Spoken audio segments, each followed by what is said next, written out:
Welcome to Tales from the Trenches Tuesdays. Today I am honored to have Patti Murphy joining me.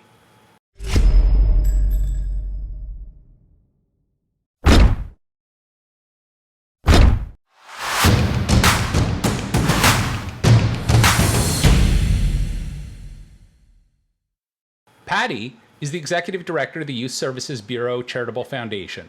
Together with her team, they raise funds in support of YSB's key programs and ultimately to address the needs of youth in the community in the areas of mental health, housing, employment, and justice.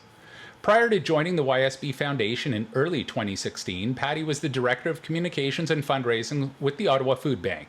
She also spent 15 years at Bell, with most of that time dedicated to managing the company's National Employee Giving Program. Patti was born and raised in Ottawa, which I've come to find is a unique thing, and is married with two amazing daughters. Also part of the family is Sam the Welsh Terrier. So welcome, Patti. Thank you, Jack. I'm so thrilled to be here.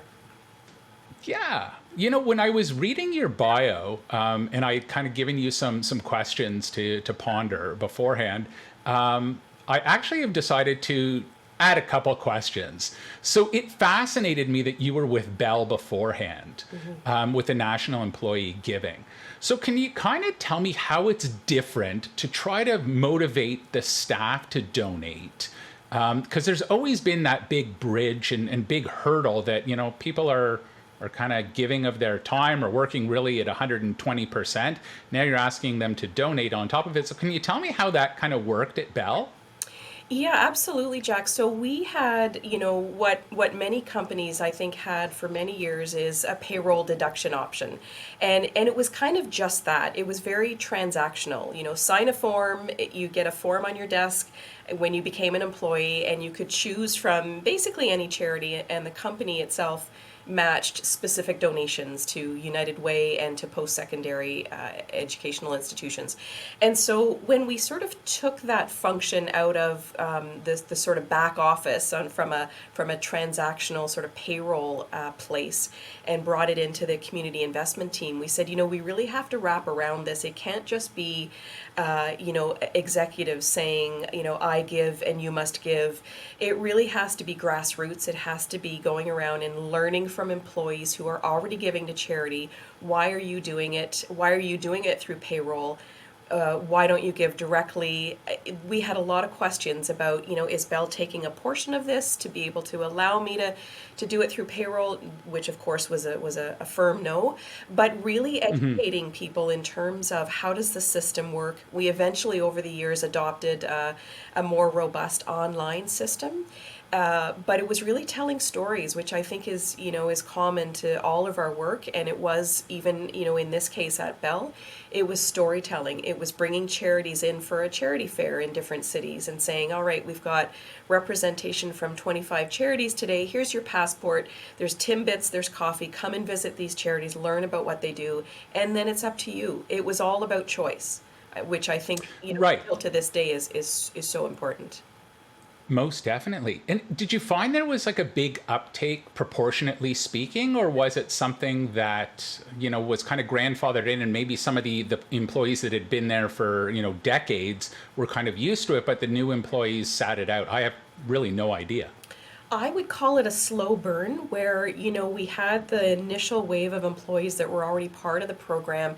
They started to sort of share their stories. We started to do check presentation events. So if you, Jack, as a Bell employee, were giving to, let's say, a wild bird sanctuary, your check through the collection of your payroll deductions from Bell would go in the mail.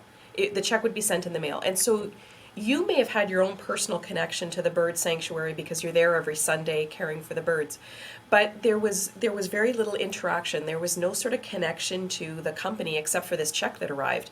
And checks that arrive are beautiful, but you can't really celebrate them. And we weren't celebrating you as the person giving to that charity. And so we had a suggestion from one of our senior managers at the time, and they said, let's just do a little bit of a trial. Let's do an event, and we trialed it in Ottawa.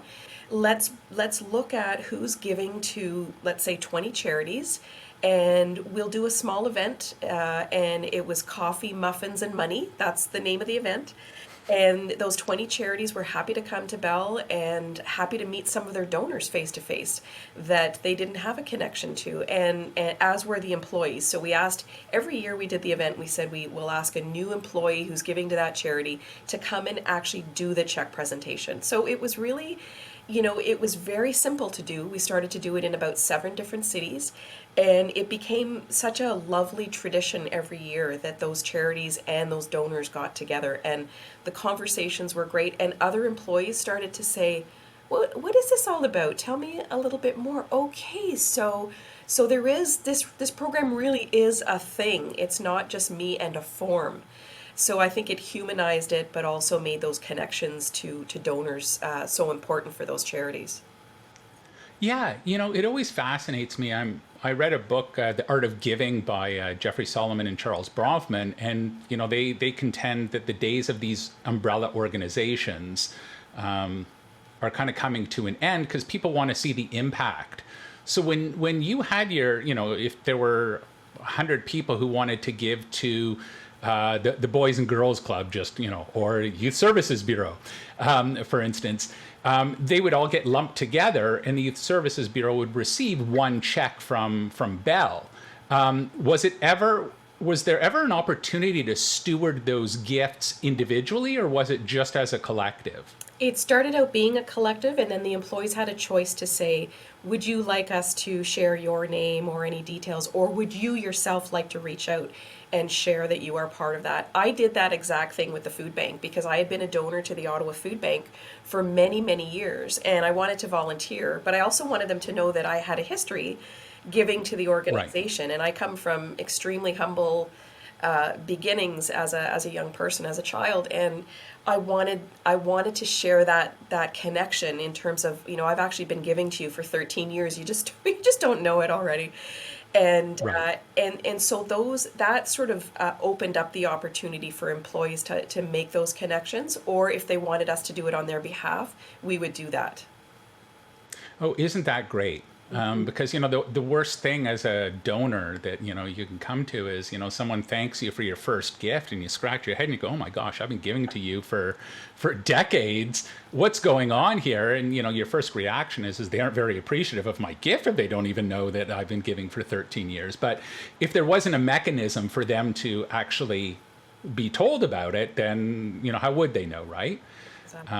So that's interesting. So that kind of segues actually into my next question, which is so much about how we deal with philanthropy was shaped as kids with discussions around the dinner table. So tell me what it was like growing up for Patti. How were the discussions around charitable giving or philanthropy around your dinner table? Well, I'm sort of embarrassed to say there was no conversation because we didn't have the means to give. In fact, if I'm totally transparent, we probably should have been using, a food program for, I wouldn't say an extended period of time, but I would say a couple of years. Sort of in my early teenage years, and I'm not embarrassed by that at all. I'm just being completely transparent. I know that there was a pride thing. My mom was a single mom, and my father wasn't in the picture at all at that time, and I think it was a pride thing. What if I show up at a church basement food program and I see someone I know, I see a neighbor, I see someone who lives in our apartment. So there was no conversation about philanthropy. And in fact, I think I would say one of the earliest times where philanthropy really settled in me and really, set off a fire in my belly was when I went to Bell, when I went to work at Bell. And I remember working in internal communications because that's my background, is communications and writing and media relations. And when I was part of the internal communications team, there was a group that was working on, at the time, the Bell Walk for Kids Help Phone. And that's, of course, now evolved, and Bell is not necessarily the lead sponsor anymore. But I looked at that and I read about that event, and that just sparked something in me. I thought, someday I have to work on that project. I have to be part of that. And I had just started to give through payroll deduction, and it was starting to really click with me. So that when I had a family, my daughters are now in their 20s, but when I had a family, it was part of the conversation because I had been working in the sector, both from a business perspective, but then also on the charitable side. But yeah, there was really no conversation at all in my childhood about philanthropy. Right, right. So I don't want to get too personal or pry too much. Is your mom still around? She's not. And so did your mother ever, once she had those tough years, did she ever go back to maybe supporting, trying to help someone that was there, or was it just, listen, I did what I did? She went to volunteer. She was an absolutely dedicated volunteer in a couple of different organizations, and more recently, before she passed away, with Good Companions. And she loved it. And in fact, my aunts would often say to her when they would get together, why are you doing that work? You're not getting paid. And she said, I get more out of it than you could possibly imagine.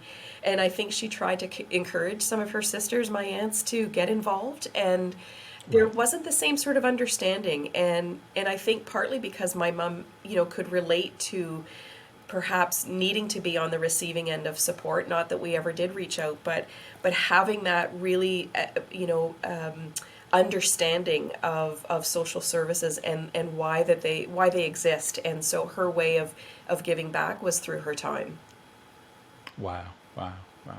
And so how do you kind of frame the conversations with your daughters now? Well, I think in the beginning they were voluntold that they were going to join me at every possible event. When I was with Bell, and then later with the Ottawa Food Bank, and even at YSB. They're both in their 20s now, and so one is still finishing a school, and one is a psychiatric nurse. It was always part of what we did as a family, and around the dinner table it would be, what events coming up, oh, that sounds really neat, mom, what's that all about, what do we have to do, we don't have to, do we have to, are we just kind of in the background, or do we need to, are we asking people for food at the grocery stores because it's a food drive? And so they're both very shy in some ways, and I think that also helped them to understand the reason behind those events, what the meaning is to someone who's receiving food or support, mental health support, whatever the case may be. And it's really contributed to both of the areas of study that they've pursued, but also just personally, being able to give a little. And they're, my oldest daughter's early into her career as a psychiatric nurse.